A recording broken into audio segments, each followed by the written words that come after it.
jing loropan. Yen kowe nggugu karo karepku, kowe mbaliya, kowe mundura wae. Mengko yen kelakon ya kuwi kakangku Kencaka dadi ratu ana ing Wirata, kowe njaluk pangkat apa wae bakal tak turuti. Aku menungso sing ora edan derajat pangkat ora mendem karo panguwasa. Yen ngono butuh dhuwit pirang miliar kowe kandha, ora butuh dhuwit.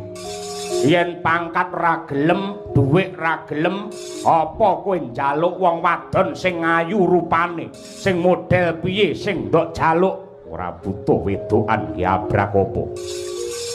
Ditari apa-apa tek emoh ki karepe piye to?